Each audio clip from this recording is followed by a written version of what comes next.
Welcome to the For Everyday Leaders podcast. Brandon Faust and Alex Holt here with you today. Alex, why don't you tell us what this podcast is all about? Yeah, this podcast is all about helping people lead in the everyday spaces and moments of life. And today we have with us Jami Howland. Jami is the founder of Lace Up Indiana, a nonprofit founded with the mission to ensure high school kids are not hindered from playing team sports due to the inability to come up with the money to play, as well as take the financial pressure off parents. Her day job is Director of Partner Services at Ultimate Kronos Group. Jami is married to Eric, and they have 3 wonderful kids. And before we get to our great conversation with Jami, we want to let you know that this episode of the For Everyday Leaders podcast is sponsored by the Liston Lodge. Liston Lodge is an event venue located in Hendricks County, just 35 minutes from downtown Indianapolis. We actually, earlier in October, had our Everyday Leader event series over there. We're going to have the next one January 30th. Yep, mark your calendars. Mark your calendars. It's going to be an awesome time. We had 32 everyday leaders join us at that previous event, and we're excited for this next one. But to get to host it at the Liston Lodge is a treat. The estate was a former 22,000 square foot gorgeous private residence, but it's now a unique event venue that features elaborate woodwork, unique chandeliers, a cozy and homey environment, and beautiful secluded grounds. So whether it's for a special event, corporate event, or a wedding, visit listonlodge.com. That's listonlodge.com. Jami, welcome. Thank you. Thank you for having me. Thanks for being here. We connected, I don't know exactly when we met. You know, I met your husband, Eric, probably like 8-9 years ago. Hung out with him a couple times, met in passing. But then a few years ago, we were working with the Seamless Roofing team. Eric's in ownership there, and we've actually had Dustin on the podcast recently as well. Yeah. And he was like, hey, I think my wife would really like your Life Mapping You program. And so I got to meet you through that a few years ago. And when we were meeting, I remember you were like, I've kind of always had this idea. And then we were able to connect you to certain relationships. And the next thing we know, you're like, hey, so remember that idea? Formed a nonprofit and are doing this great thing to help, especially high school students with some things. And we'll talk more about that. And just enjoyed getting to know you. I mean, you're a go-getter. You're a very thoughtful, intentional person. Have so just enjoyed getting to know you. Have enjoyed getting to know Eric and working closely with him the last few years, especially too, which has been fun. So, but before we get into all of that and Lace Up Indiana and all that, tell us just kind of what life was like for Jami growing up, where you grew up. Tell us the tale. Sure thing. Well, thank you guys both for having me. Just again, really appreciate it. I grew up in Franklin, which is in Johnson County, Indiana. Grew up in frankly an awesome family dynamic. I grew up with my mom and my dad, my older brother. We're a multi-generational family in Franklin, so the roots run deep there. So grew up with a community that really knew us all and was a community that was just always in our corner. Anything we did, and I was very fortunate at any sporting event I had just to have a pretty cool little fan section that would come out and support me. That's awesome. Especially those bad games or even those games. What sports did you play? I played basketball and softball growing up. Yeah. Very cool. So basketball was definitely my favorite, and where we got to spend the most time in all the gyms growing up. Yes, so that's awesome. Yeah. So how did, as you kind of were going through life, you have this great home life, involved in sports, involved in the community, all that good stuff. What was kind of the next steps? What were some of those things initially you were thinking about? Here's what I want to do with my life. Here's what I want to, those questions. Remember when you're like a junior or senior and people just won't leave you alone, right? They're like, what are you going to do with your life? And what did that kind of lead to in terms of school and career path? And were there any changes or anything like that as you went through that? Oh, all the changes. I think I started with wanting to be in physical therapy, and then I wanted to be a vet, and kind of went down just a lot of different. And then I wanted to be a lawyer. I actually took the what's it called? The LSAT. Oh, wow. I don't think I would have been accepted into anywhere. So I was like, you know what, maybe we scratch that idea. We move on from that. But was kind of all over the place with what I wanted to do. But did know when I was in high school, I really wanted to go to Purdue. My whole family's gone there. Both my parents, my brother, my sister-in-law, on both sides. Wow. So, and I ended up meeting Eric the first week there. We can talk about that later. But I knew I wanted to go to Purdue. I really wanted to go to a bigger school. I love sports. Purdue's heartbreaker of a team, but we still follow as closely as we can. They have their moments. They do. They have their moment. Like the basketball team is always very, like for the most part, very good, and then rips your heart out in the first 2 rounds of the tournament.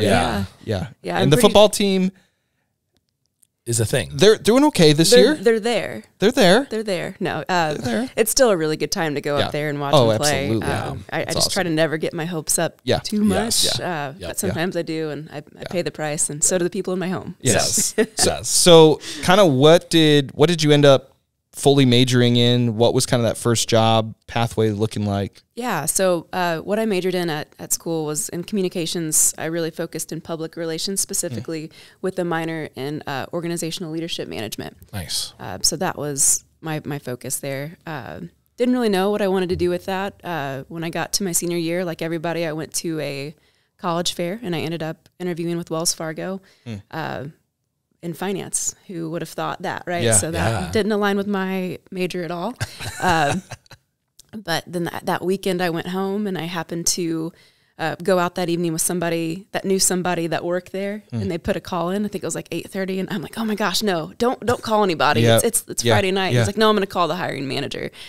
So that's just another tie to my my hometown that helped me land that first job. So wow. Awesome. So tell us a little bit then of kind of how did you end up at what's now UKG? Yeah. How did that process go? Because those are definitely some like communications, organizational leadership. You can see some of those things tying together, but then you're working at Wells Fargo. So that's a hard, left turn. Yeah. What was cool about Wells Fargo, and one of the reasons I think I was probably hired there, was that relational component of the customers. And that's kind of a common theme of everything I've done at the professional level, is I really enjoy working with customers. That's just something I really enjoy. So from there, I went to another organization for a little bit. And then from there, again, another friend from Franklin said, hey, have you heard about this? And I landed at Kronos, which was really cool. And I started as a project manager there on a newer product line. Was one of the first project managers at the company at the time for that product. So there was 4 of us, and they said, go have at it. And so talk about an experience with customers. We had, I think I was assigned roughly 50 to 60 customers after I'd gotten out of recruiting. And that, as much as it was pretty painful at the time to have to call these people and kind of figure out where they were. I attribute a lot of the success I've had in my career to that. So that's awesome. So Jami, as you look back at that career path, that trajectory, and you think about what has been one of those defining moments in that career, one of those things you look back on and say, man, this really like set me in the direction of where I'm at now in my career. This was really something that just changed how I lead and how I show up every day at work. Yeah. What's interesting with that is it does tie back to playing basketball when I was growing up. And it's something that you just didn't appreciate at the time, but you see it more and more, especially in the leadership style I try to project with my team. I had a basketball coach who was incredible. I was a bit notorious for getting into foul trouble. I'd make my way to the end of the bench because I got pulled after getting those 2 fouls in the first half. I would be frustrated because, shocker, I disagreed with the call. And my coach would be frustrated with me because, yet again, Jami's in foul trouble. And I had this assistant coach, and he would either always be at the end of the bench where he knew I was going to go or walk down there. And he just kind of sat and let me process what was going on. And he had such a calmness to him that just kind of allowed me to process what was going on. And then from there, always by the end of that stint of me being on the bench, I would be laughing at myself. And it would just be through that conversation that he had such a calmness and such a focus on, hey, let's find the humor in this and let's get your head back in the game. And so that as a leader is something that was it's pivotal for me to make sure we keep a sense of humor in everything we do. Because it doesn't have to be so freaking serious all the time. That's so good. That's a good word. I mean, because there have been, and it can be, the most exciting, organization to be a part of and this and that, but pretty soon when somebody just like gets super intense or can't find a way to laugh at themselves or something that happened or hey, we made this mistake, or hey, something good's happening. Like let's enjoy this a little bit. And I think too the point about hey, this person was just when I wasn't calm. Here was somebody that was there. Yep. That just even that presence of their calm demeanor. Yep. Is a big deal and can go a long way when you think about leadership, whether it's in your workplace, in your home, absolutely, in your community, in any capacity and domain. Yeah, my mother-in-law always tells us if someone's not dying without Jesus, then we can fix anything. Because we'll something will be happening in the family, something will be happening in one of our jobs, and she's like, "Is someone dying without Jesus in this very moment?" I'm like, "No, Jan, they're not." Okay, I can calm down, but it is that it's just that sense of someone who can sit there, who can sit alongside and help you see a different perspective. Yep. And that's so pivotal, and that's so encouraging to hear that that's how you get to lead your team now. Yeah. Now, I will say, if my team does watch this, they won't always say I'm the calmest in the room. I'll just be totally honest Something about to that. aspire towards. Yes, right? it's a goal. Yes, Yep, there you go. What was stirring, because it's like, okay, when you and I met, at the time, you only had 2 kids, and now you have this third child, which is awesome. Congrats. Third and final. And we have 3 kids. It's crazy. And our kids are actually kind of like almost creepily similar age. Yeah. Like we're 6, 3, and 1, and we're 6, 3, and 8 months. Yeah. So we're living right there. Similar paths on that. All. But when we met, you were just like, hey, I've got this wrestling. Here's some things I'd like to be doing. How does this all fit with a career and with being a parent and, having to deal with Eric all the time, right? Which Eric is great. Shout out to Eric. And you kind of had this idea, and obviously you have this sports background and all that. Talk to us a little bit about how this idea and the courage to step out and start something like Lace Up Indiana kind of came to be. Yeah, so it absolutely came from the life mapping that we had the opportunity to do together. It was one of those things where I talked to so many people that I work with and have the opportunity to lead. And I feel like a lot of people try to get more than they should out of the job they get to do every day. We should be getting a lot out of that, but we shouldn't be looking to that job to just find total fulfillment in what we're doing every day. And so for me, that's where I was. I really wanted that opportunity to what could I do that's different, that's mine and has my stamp on it, and then it gives me an opportunity to network with people that my day job isn't necessarily giving me locally. So the company I work for is global. I have incredible teammates that I get to work with across the country. But what I'm missing and what I wanted was that tied to a network locally and a community here. Yeah. Wow. And you said you just did a little bit of a soup. You just casually dropped the mic. Yeah. Because I think, and we talk about this in some of our frameworks too, but the way you just put it is that sometimes that 9-to-5 job, figuring out what place does that have in my life? Yeah. Right. And I think a lot of times we just try to build our lives around a career instead of building a career around our life and finding, hey, you know what? I get to use some of the skills, some of the things I've been trained in, some of the past experiences in my job, but it leaves me a little unsatisfied in some of these other things of maybe some ways that I want to be activating purpose locally or this, that, and the other, and saying, just understanding where it all fits, right? And I think we can put this pressure that our job has to be, because we're spending 40, 50, 60 hours a week doing this, that it has to fulfill every bucket. Now, I would hope that you're at least in the quadrant in your job that you can move towards that it's it can be life-giving. It's not sucking the life from you, right? Yes. So hear me on that. I think that is important. But then to say, hey, here's a unique channel for me to express my experiences, things that matter to me, pain that I see in our community, and bring other people into it. And I think that's such a healthy way to think about the relationship to work and purpose and all that stuff. So what were some of those steps, to declare, hey, I think I see a need and I think I can meet it? You have to have a little bit of crazy in you to do that, right? To say, I'm going to spend some energy, time, thought, meet some new people, probably fail a little bit, probably succeed a little bit. Talk to us about that little journey of getting this thing up and going while you're working a significant job, leading others in a company that is legit global, as well as being a parent and all that comes with that, and all those seasons of life. Sure. So I would say a lot of that's attributed to Eric and what he has been able to accomplish at Seamless. So you talk about a level of crazy. He and Dustin have that, and I've have an opportunity to see that in action and to see the success that's come with that, and just how engaged they've been able to get in the world and the space that they live in. And so I've been able to see that in action and what that courage that they had, turned into in a lot of different ways and for a lot of different people. So when I talked to Eric about this is kind of on my heart as far as something I want to try to do, and we were trying to think of an idea,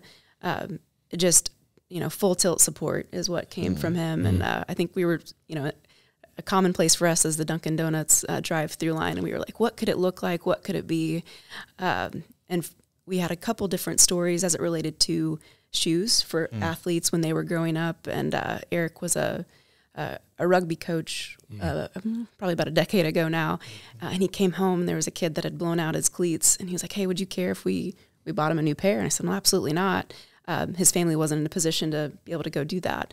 And then fast forward about 5 or 6 years later, a girl on my team was a head basketball coach of a local girls basketball team. And she handed me this GoFundMe and said, hey, we're struggling. Some of these girls aren't going to be able to play if they don't get to come up with this money. And so we're sitting in the Dunkin' drive-through line. I was like, well, the other part of this that I haven't really shared with you guys is I love sneakers. As a 35-year-old mom of three, I can't get away with wearing them as much as I would love to, but my kids can. So that's awesome. That is an absolute vice of mine. So I was like, what could we do that could marry up sports, which Eric and I both love, and then this shoe thing I got going on. So we landed with Lace Up, and he was just, again, incredibly supportive of that. And then the idea just kind of formed, and we bumped along the way. I think something specifically that I've learned through this process is I'm a bit of a perfectionist in my daily job. Not going to be a perfectionist in this space. It's just got to get done. Yeah. So Talk about what's been kind of like not in like a prideful way or anything, but like something that you're like, hey, this felt good. This felt like us helping connect the dots. This was maybe an initiative, a project that we got to do or collaborate on with something local that was helpful. Yeah, I would say that the coolest thing, the most rewarding thing for what Lace Up has done, just frankly on my heart, and just seeing the fruits of a lot of people supporting me, it really goes back to what we kind of talked about to begin with, how I grew up and just all the support I had, was being able to write that check to the first high school team and said, hey, Lace Up is going to cover all these boys' school, their shoes. Wow. They don't have to worry about it. And then I got a chance to go and meet with that coach, and he explained to me what that was going to do for those families. Yeah. And that it genuinely was a matter, in some cases, of life and death. There was a kid just last year that went out and tried to find money the wrong way and was unfortunately killed in the process of doing that. And that was just locally in Indianapolis. And I'm sure there was other reasons why he was going out to get money, and it wasn't necessarily just for those shoes, but that's just such a different life and such a different perspective of the day-to-day that I don't have. So it was incredibly rewarding to see, even if that's just a very small burden for those families, and it keeps those kids focused on something that is good and fruitful with really great leaders that they have. So, well, and I love that idea too. You said it, even if it does relieve that very small burden. I think sometimes when we think about the ideas that are in our heart, we're like, oh, well, it's just a pair of shoes. Like, it's not going to make that big of an impact in someone's life. But I think we sometimes can take away how big of an impact that small thing can do. And so we don't pursue it. We don't go after it. We wait till the dream is bigger. We wait till it's a much bigger idea. But I think stepping out and saying, hey, I can do something small that can make an impact is worth it every day, because it can change a student's life. It can change someone's life forever and set the trajectory of their life in ways we never could have imagined if we had not stepped out and had the courage to do the small thing that's right in front of us. Absolutely. What are some of the desires as, Lace Up Indiana continues to just bless kids in the city? What are some of those desires of kind of the next connecting pieces of what that can look like? For me, it's kind of like what you reference as far as that trajectory for those kids. So I want to make sure they continue to get opportunities that frankly I had, and that really paved the way and set such a strong foundation for me to be the leader that I am today and the business that I get to do. So again, we're talking about shoes, but that trajectory of getting to be on a team and getting to be accountable to a team, I think is just such an important life lesson that if they're not out there doing and getting that opportunity, getting just the shoes to go and be around good mentors in their life and space and getting that opportunity to be accountable to another team, that's really part of the vision to this. So when people write checks for the shoes and it's like, that's where it's going. It's more to getting these kids an opportunity to not have idle hands and to be doing something that's fruitful. And I mean, there was never any aspiration, and let me be clear, not even an aspiration, but not even like a look for me to go on to college to play or anything like that. But sports is so pivotal, I think, in what people do. Absolutely. Day in and day out. And that's absolutely a passion of mine to really make sure that that's what Lace Up is stewarding. When we get that money, that's where it's going. And I love that because the idea behind it is just, hey, those that are loving on these kids, like, let's even remove a barrier for them that they don't have to worry about, and so they can just focus on pouring into these kids. And I love that it's just meant to be this connective tissue of blessing other people so they can be fruitful and succeed and have those opportunities that could just remove a little bit of some unnecessary barriers. It's awesome. So Jami, talk about, as a person who, as we've talked about, you have a full-time job, you're a mom, and you're now running Lace Up Indiana. How have you learned to balance all of that? How do you do that? Because I think about a lot of people who, again, are listening and they're like, maybe I do have that small idea, but like how? Where does I have it fit? a full-time job that is fulfilling.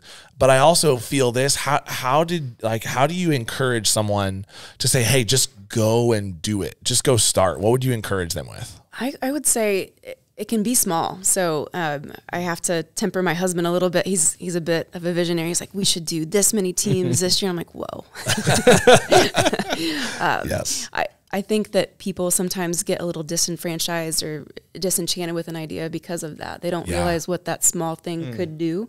And that small thing over the course of years. So am I looking for this to be this next great nonprofit? No, not necessarily. Like this year, we grew by one team. The past 2 years, we've supported one team with some other little supportive efforts around that. But for me, it's just let's keep it small and controlled as much as possible. And that's really been the focus. And if it needs to be pushed out 1 week, that's okay. So recently I posted on LinkedIn about where we were as an organization, and I got a lot of donations. And I'm really big on those handwritten thank you cards. And I had to be okay with the fact this is going to take me a little bit longer to write these thoughtful thank you cards that all these people deserve. Because that's just how it's going to have to fit into my life. Mom comes first, my full-time job second, and then this piece is third. And so just really making sure I'm balancing in that way always, and that's the priority. Yeah, that's really good. Really good. That's awesome. Well, as we start to wrap up our conversation today, we always love to ask our guests, what is a book, what is a podcast out there that has just really been inspiring you lately that you've really been learning a lot from? Yeah, so I would say this book that I read a couple years ago, it's called Give and Take. I wish I had the author for you. But anyway, the idea behind the book was that so many people are so guarded with their ideas. And they're afraid maybe someone else is going to take that idea. So it limits them from getting it out there. And when you get those ideas out there, you get feedback from other people on how do you make that idea better? How do you give it legs? And it just gets better the more you share. And so people are just so guarded sometimes. And that you see that in the for-profit world, probably more so than nonprofit. But I was the same with Lace Up. I was like, oh, well, it's not perfect and I need to just keep it here. But if I would have done that, I don't think I would have had the opportunity to really, Brandon, you were a huge part in me saying this can get done. We can keep it small. It doesn't have to be this big life changer, but if it helps one kid, one family, one parent, that's the win. So. Yeah, that's awesome. That's so good. That is so good. And I think there's, I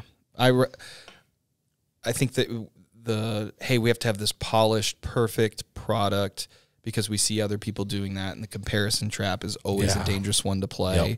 But it's like one family, one person changing the trajectory of someone's day, someone's year. The fact that like an act of selflessness or kindness can do that, and God can use that in ways that we don't even understand. And people have done that for us in our lives in different ways.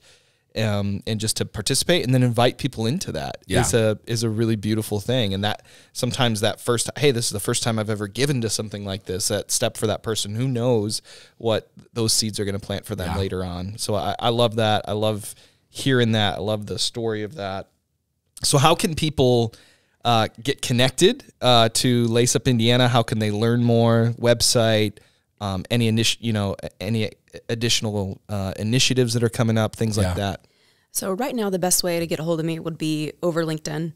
That would be the best way. And then on my website, I've got my email address. That's jami.howland@laceupindiana.org. So you can go to that website. It's not, I'm being honest, that's one of those things that I've not spent a lot of time on. That's one of those things that falls into that third bucket as far as when you go out to that website. Not totally fully built out yet. So LinkedIn's really going to be the best way if you want to learn more about what we're trying to accomplish this next year. Would love to talk to anybody about that. Absolutely. Awesome. And so, yeah, if you're considering, hey, some end of year giving, $50, $100, $5,000, whatever it might be. What Lace Up Indiana is doing is really, that stuff is all going out to help youth in the city, and it's a great cause and great trustworthy people. Yeah, that's awesome. And I will say to that end, $100 buys one pair of shoes. And a lot of the teams that I've worked with, that's one set of parents that don't have to make that decision between their heating bill and allowing their son to play sports. So that's exactly where that money goes. About $4,000 covers a whole team. So wow. That's incredible. Yeah. Jami, thanks so much for joining us today. Thanks for hopping on the podcast. It's incredible to hear about the work that you all are doing through Lace Up Indiana and just to hear your story. So thanks for joining us today. Yeah. And we want to say thanks to all of our listeners for tuning into this episode of the 4 Everyday Leaders podcast. We hope it helps you lead in the everyday spaces and moments of life. Yeah, and we'd love to have you continue joining us on the journey of the 4 Everyday Leaders podcast. You can subscribe to the show on Apple Podcasts, Spotify, Anchor, and YouTube. Jami, again, thanks for joining us. Thanks for having me, guys. Absolutely.